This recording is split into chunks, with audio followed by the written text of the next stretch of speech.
తెలంగాణలో కాంగ్రెస్ ప్రభుత్వం వచ్చిన తర్వాత సాగునీటి రంగం కుదేలైందని మాజీ మంత్రి హరీష్ రావు విమర్శలు గుప్పించారు. రేవంత్ సర్కార్ రాగానే ఎల్బీసీ కుప్పకూలిందన్నారు. అంతేకాదు కృష్ణానదీ జలాలను ఏపీకి అప్పనంగా అప్పగిస్తున్నారని హరీష్ రావు మండిపడ్డారు.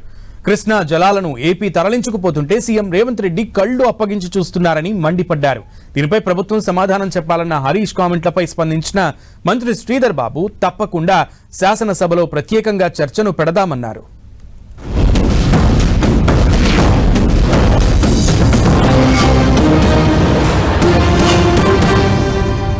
15 నెలల కాంగ్రెస్ పాలనలో ఖమ్మంలో పెద్దవాగు ప్రాజెక్టు కొట్టుకుపోయింది, ఎస్ఎల్బీసీ కూలిపోయింది, వట్టెం పంప్ హౌస్ మునిగిపోయింది, సాగర్ ఎడమ కాలువకు గండ్లు పడ్డాయి, సుంకిశాల కుప్పకూలింది. అధ్యక్ష, బడ్జెట్ ప్రసంగంలో 511 టీఎంసీలు ఆంధ్రప్రదేశ్ కు అప్పజెప్పారని చెప్పారు. అధ్యక్ష, I have all record with మీ.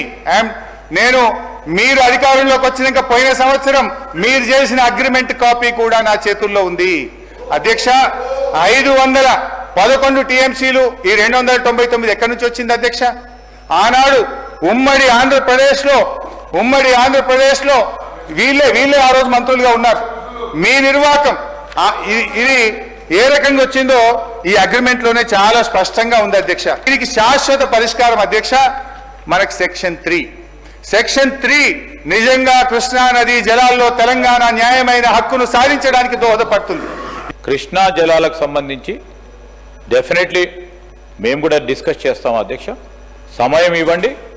ఎవరు పొరపాటు చేశారు, ఎవరి వల్ల ఈ విధంగా జరుగుతూ ఉంది, ఎవరి పాపం ఎవరిపైన అన్నిటి కూడా స్పష్టంగా మాట్లాడతాం అధ్యక్ష.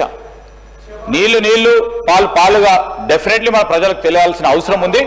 మీరు డిమాండ్స్లో మాట్లాడదాం, దాని తదుపరి మీకు చర్చకు అనుమతి ఇవ్వండి అధ్యక్ష. డెఫినెట్లీ మాట్లాడదాం అధ్యక్ష.